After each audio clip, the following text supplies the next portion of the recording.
Hello, my name is Sergio Morero, and tonight we are with Carolina Rojas on Rebel One Live, where we're accelerating impact founders and investors. Thank you for joining us tonight.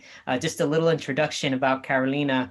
She is an investor at NFP Ventures. They're a venture fund that targets Insuretech, Regtech, FinTech, and digital health. So we'll talk all about what those things are. She's formerly of EY, graduate of Boston College. So thanks again for joining us this evening.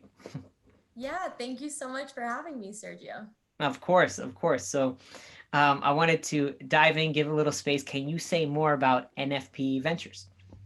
Yeah, absolutely. So, NFP Ventures, we're an early stage venture fund.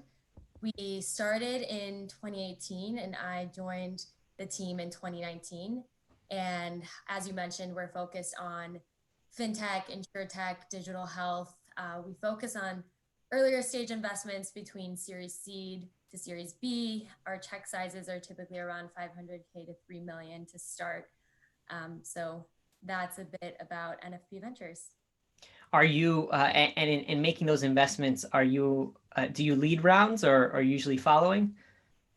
Yeah, we pretty much do everything under the sun. We've led rounds, we've done follow-ons, we've co-led. So yeah, we pretty much do all of that. Great. And I know if you can share a little bit about what is InsureTech and RegTech, if you can give an example for those that in the audience that aren't familiar with the terms. Yeah, so InsureTech is really any technology that's facilitating the insurance process. So, as of late, we've seen a lot of just like digitalization of insurance. So whether that means like renters insurance and going online and being able to quickly facilitate that process, or just the digitalization of the process of claims and being able to facilitate that between all parties. So that's a bit about insuretech and what that looks like. What about RegTech? Yeah, so red tech is a space that we've been looking at lately. It's just an area that we've been interested in, but red tech specifically focus on regulatory technology. So when you think of anti-money laundering, KYC, and processes that just allow you to monitor your processes internally and whether or not you're doing actions that comply with the regulatory environment of the time. And since the financial crisis in '08, there is a huge uptick of just regulations broadly and large banks trying to keep up with all these new regulations. There started the first wave of reg tech. And now we're definitely seeing the beginnings of the second wave, given the current environment and all the uncertainty around how regulations are going to change, and how regulations are going to impact larger banks and organizations broadly. So we've definitely seen a trend there. So that's an area we've been keeping our eye on. Okay, I definitely want to dive into what you see in terms of the trends in that space. But before we do, and leave NFP Ventures as a whole, I know NFP is a corporate venture capital fund, a CVC. Can you share a little bit about what that is and who the parent company lends into the parent company? Yeah, absolutely. So CVC, a corporate venture fund, it's essentially a venture fund that's part of a broader institution, and typically the investments really align with the core business, and it facilitates distribution capacities with the core business, and that's exactly what we do at NFP. Our parent company NFP, they focus on insurance brokerage. We're the sixth largest insurance broker in the US and Canada. And we pretty much do everything under the sun in regards to insurance brokerage, but we focus predominantly on property and casualty, corporate benefits, and individual solutions, which is essentially another word for financial advisors, retirement services. So you name it in that space. And the big impetus for our fund came from the parent company. The CEO, the C-suite, and a couple of different heads of business lines are seeing so much innovation, particularly in the Insuretech space, digital health broadly. So, they thought it would be great to tap into, the venture space and tap into all the innovation that was going on. So our fund specifically is set up as a standalone fund. So we have 50% of our capital that comes off of the balance sheet of NFP. The other 50% comes off of the C-suite and heads of business lines at NFP. So it creates a fantastic, like, symbiotic relationship between the key leaders of our parent company and with our portfolio companies, because there's just an added incentive to figure out the best ways to distribute their products and the best distribution lines for them to fully leverage NFP broadly. And it also gives us access to so many amazing industry experts that can really dig into a product and help our portfolio companies figure out what's next and what they should be looking at. So yeah, that's a bit of context on that. And how much in terms of the investments, how aligned to the business are you? Are you investing in companies that you're just looking to learn, or that you may buy, or that you may just be a partial like owner in? What's the strategy for the core business? Yeah, so we're definitely not looking at companies that our parent company would want to buy. Our parent company has done, about 50 M&A deals a year for the past couple of years. So they're super active in the space. And that's a main reason as to why they wanted to start the fund, because they saw so many interesting startups within their core business lines that they thought would be great to, kind of invest in and tap into from an equity perspective, but not really buy for the core business. So we're just looking at companies that align with our core business lines, but that we can really help from a distribution perspective. So for example, our companies on the digital health side, we select companies that we would love to either have like a national partnership with from NSP's perspective, or just broadly distribute in our corporate benefits vertical. And since we have like 50,000 corporate clients, it gives us a lot of wiggle room as to like what companies we can really look at and invest in. But it's still narrow enough because we're typically working with small to mid-sized companies at NFP. So we have a pulse into like what they're looking at and what they want. But being able to bring innovative solutions to them, it's a huge value add. So that's kind of how that works from that perspective. Okay. And I know, does it in terms of decision making and independence, do you guys only invest in companies, it sounds like, that align with the core business units, or can you invest in, let's say, VR or something just completely different that may be a good financial investment? Is it more strategic? It's definitely more strategic. So we are returns driven, but the way we look at the world, like, we would love to invest in companies that we can help right off the bat and help from a distribution perspective. We don't want to be like dead weight on a cap table as is strategic. Even though we are really focused on providing strong returns for our fund, we think like the easiest way of getting there is really having companies that align with our core business and that we can leverage this behemoth company that we have behind us to really accelerate their growth. That's great. That's great. And how did you make your way to NFP? I know you started at E&Y. Before that, you were, you were at their Boston College. So can you share a little bit with us about your journey and the choices you made to break into venture capital? Yeah, absolutely. Long, winding journey. But so I come from a family of entrepreneurs. Family, they're Cuban immigrants. They came to the US and started their own companies. My grandmother started her own beauty salons, and my father started jewelry and pawn shop when I was younger. And I was really with him along the way during his like building of his company. And, I was able to see firsthand and, work alongside him to scale the business. So that was in and of itself like a huge learning experience, and definitely opened my eyes to what it means to be scrappy and, to just figure things out. If you have a problem, knowing where to turn to just grow a business, and broadly, what it means to be the owner of something, and what a huge responsibility that is. But it really wasn't until I got to college that I realized like venture capital was a career option. I didn't really know much about venture capital. Um, but I just knew about my past experiences and how important entrepreneurship was to me. And so, I worked for E&Y, which was an amazing experience, learned a ton about how large companies tick. And I got to work a ton in terms of the tech space.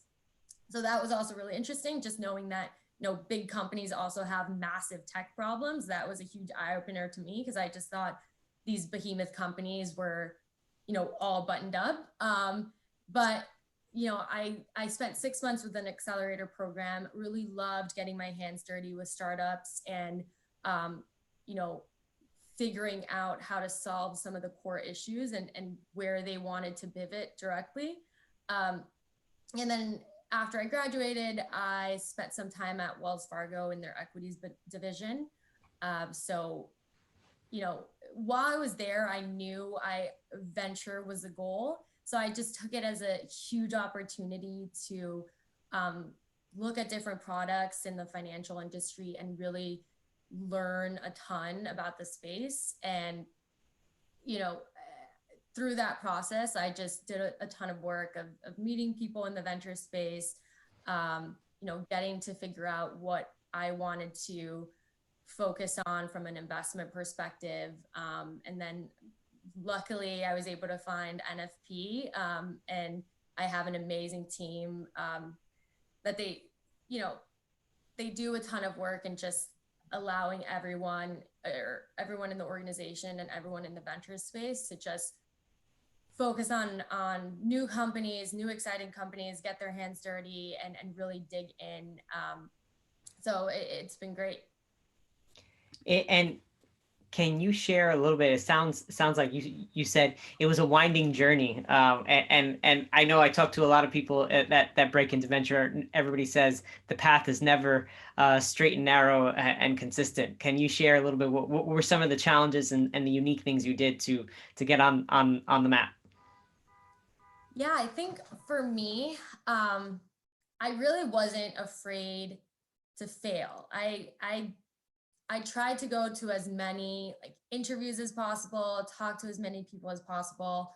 And it was actually the past interviews that I'd done that I hadn't gotten the job that made me so much stronger, and that, helped me just refine what an investment memo looks like, and helped me refine like choosing a company that's really interesting for a particular vertical, especially, in the context of NFP Ventures. They're focused so much on digital health and fintech and insuretech, and pushing myself to really dig into those areas. I think that was a huge part of the process. And like for example, I had done an interview where I had to do an investment memo and put all this hard work into it. I ended up not getting the job, but I asked for feedback, and tweaked the memo, and made all the updates from that. But ultimately, that same memo and that version was the one that I used for this job, and allowed me to get through the door. And so that's, just to say that just because you fail and you don't get one particular job, you shouldn't be discouraged. You should definitely like continue to, ask for advice, ask for feedback, and dig in. With the venture space, it really is amazing because there's so many people from different paths that end up in venture. So also a space in which you can't look at the person next to you and say, oh, I don't have X, Y, and Z experience, because everyone is so different and so unique.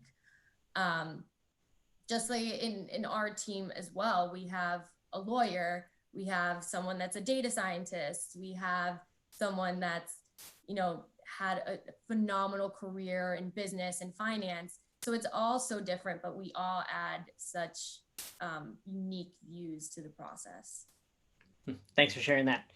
And if in the space, can you share a little more about what you see some of the trends are in this space, in the especially in the Insuretech and Regtech, that you think is so interesting that you're now putting it on the map?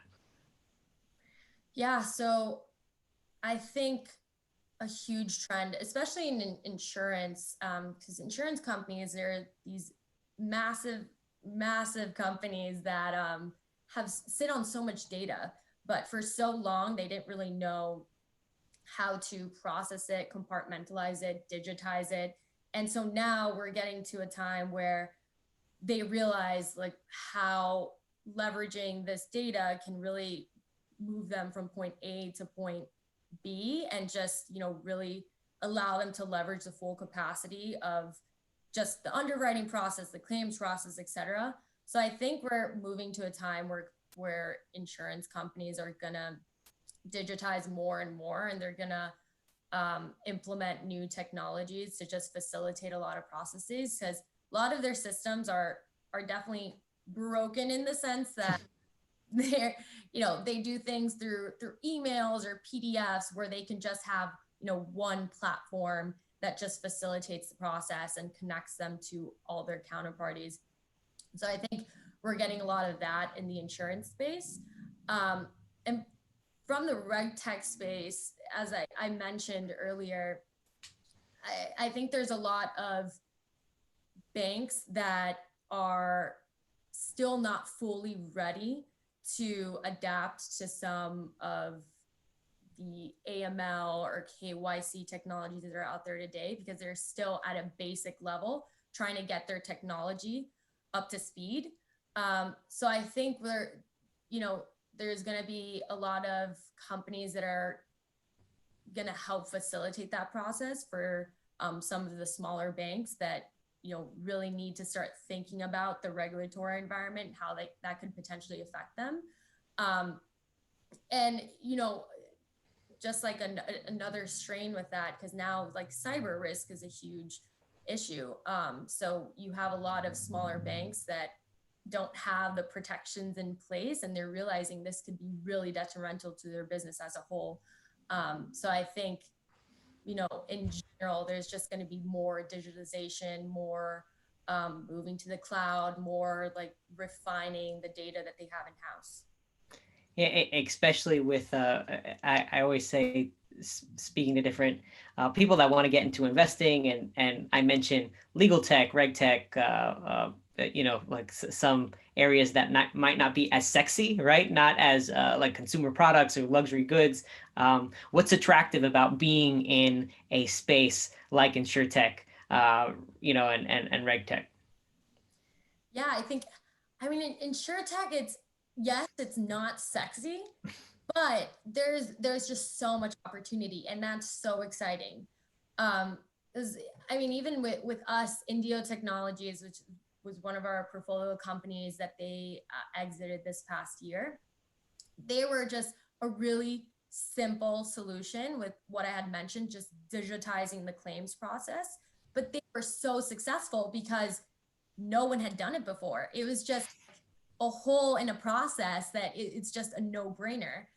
So I think InsureTech, yes, a lot of people don't find it super exciting, but it's such an interesting space because you're seeing all this development from the ground up, and you're seeing how these organizations are trying to solve for these problems that have been happening for years, not decades. And now with the introduction of technology, it's just taking it to a whole another level, and taking their capacity and what they can do as a business, to a whole different place. So I think that's what's most exciting. No, that's great. Especially with the in the insurtech space, I remember doing preliminary research and didn't understand how large it was in terms of the multiple billions of dollars. People don't realize how big and Mhm. how much opportunity there really is for on the founder and investor side. Um, Shifting gears a little bit to the current situation with COVID, I imagine there has to be new regulations and new insurance and some older, like like testing the limits of some insurance. I imagine. So what are some of the challenges you're seeing in light of COVID? Yeah, that's a good question. I think with COVID, there's in our space specifically, there's just been a lot of opportunity. As with digital health, for example, the rise of telehealth has been massive, and now people are realizing how important it is to take ownership of your own health. So the companies in our portfolios like Vivante Health or Wealth, that they're really focused on providing digital health capacities and ways in which you can track your own health at home. That has been huge, and I think it's just something that people are coming around to and getting more comfortable with. But that for us is just a huge space of opportunity, and with insurance and fintech as well. um, you know Fintech companies, insuretech companies, they're generally more resilient during these times because a lot of them are already on an online environment, so they don't have to change their business model because of social distancing. um, so in that vein, it's just only expedited their business and their ability to say, like, what do our customers really need during this time, and how can we adapt our product suite um, to help them, and then help leverage you know our um, our processes for what's to come and what comes next from here.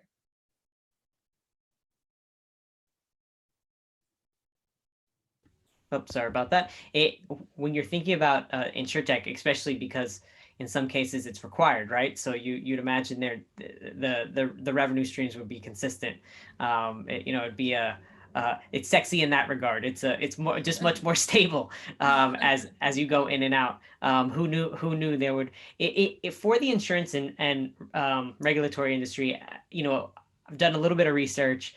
Large companies, large insurance companies are doing what you're doing, like coming up with venture arms, or trying to innovate themselves. Is it, in your opinion, what what has slowed the pace of growth? Like, why isn't the industry more innovative? So I think one issue that's slowed the pace of growth is just the fact that very similar to banks, they just have these legacy systems and just an old school mentality of doing things that's really hard to pivot and adapt. I think a lot has changed, that now that you're seeing a much younger group of people entering the insurance space, and that are more tech savvy. You have groups that are really focused on compliance tech and what that means and what it means to update their systems. um, but I think in general, a lot of the business in the space is still done by you know the shake of a hand, and with knowing people in the industry for a while, and so I think that has been something that's had to change, because now when you have more transparency online, um, people are more prone to just figure out some solutions on their own, and then go to their insurance partners and have a more dynamic conversation. So I think that's been one aspect that you know just an area of growth generally. um, but I think as again, we're moving into a new age where a lot of companies are realizing have to move away from these old processes and old school ways of doing things, have to move away from the legacy systems, and kind of adapt to the times. I think that has open the door for new opportunities and new technologies to come in. And can you share a little bit about what you see those new opportunities being? So I think about autonomous driving, right? And the insurance for there's all different types of insurance that may need to exist in that space that doesn't now, or with telehealth, right? Like if you have a doctor on the other side, but that doctor doesn't see the patient, like what where's the onus of responsibility? Can you talk about those nuances and challenges? Like where do you there's the challenges in there. Yeah, we'll start with that before I dive deeper. Yeah, I think like one thing we've been seeing even pre-COVID was business continuity insurance.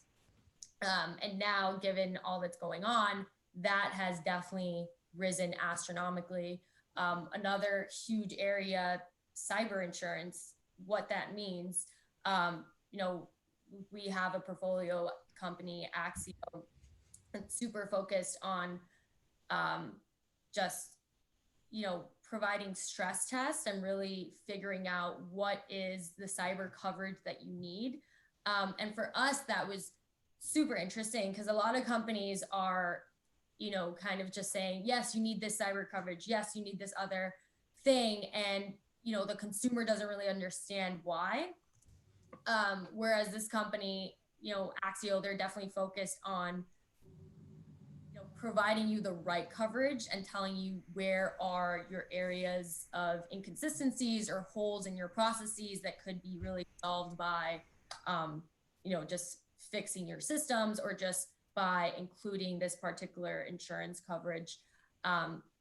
So I think those are huge areas of opportunity, and it's only going to grow as even small businesses now are realizing they need cyber insurance, because you can have one cyber event that's completely detrimental to a whole organization, and that could potentially put you out of business. So that's just been a huge area, where now with the disjointed workforce, it's only risen to the top of discussions even more, and just like trying to figure out ways in which you can really protect your company despite where all your employees are working. Great. What has it in looking at new companies that are innovating in the space? Is there anything that has surprised you in the last couple months? Like any new types of insurance solutions and products that you just were wouldn't think that that was occurring before? Yeah, I mean, now we've seen some companies that are creating specific insurance products for disjointed workforce. An insurance product for the fact that your workers are not under one roof, and what that looks like, which is really interesting to think about, because insurance products have definitely evolved and become like extremely niche, as time has progressed. So I'm definitely curious to see like what other insurance products come out over the next couple months, if not the next couple years, that really focus on like the specific needs of users. And also, like, just from an underwriting perspective, like how you think about how do you underwrite an insurance product like that? How do you underwrite the fact that there's so many people working from home, and something can go wrong with their computer system, something go wrong with themselves and their physical selves. And so where does the onus fall? Does that fall on the company? How do they protect against that? So that's definitely been one like extremely interesting area. And so definitely looking forward to what other insurance products come next. And if a similar question but different angle, if you, Carolina, I know you have the entrepreneurship vein in the family. If you were to go out and start a company in this space, someone were to write you a check, where would you start? Oh, that's a tough one. Um, there's so much there. I mean, I think a huge area of opportunity is definitely in the fintech space, although there's Mhm. so much already. But we have a company, Wealth Tech, which is a phenomenal portfolio company of ours. And they are reimagining what it means to create your financial goals and what it means to have financial products that are specifically catered to you. So like their thesis was just that, a lot of these financial products are created with one type of user in mind, with, you know, the high net worth user in mind generally. But they're definitely reimagining so that, even if it's a single mom and she has one child and she's taking care of him, but she has X, Y, and Z financial goals, can we create a product that's specific for her and for her needs and for her risk tolerance and for what her future looks like? That's extremely interesting. Um, and I think there's just going to be more personalization in that space in the years to come. Um, so I definitely would, love to put my money in something in that vein. But again, I mean, there's just a ton. It's hard to pick like one specific area, but digital health, it's booming and there's so much to do there. Um, again, with so many people at home and trying to navigate your own health. And, I think there's definitely going to be an uptick in people looking at preventative health and insurance coverage now covering preventative health, whereas there was huge holes before. So I think that's also a massive area of opportunity that I'm like extremely passionate about and really interested in to see like what comes next in the next couple of years. Great. Well, Carolina, it was great. Thank you for joining us today. So again, Carolina Rojas of NFP Ventures. Thanks again. This is Rebel One Live. Thanks for joining us this week. And again, we'll be back next week with more impact innovators and investors. So thanks again, Carolina. Thank you, Sergio.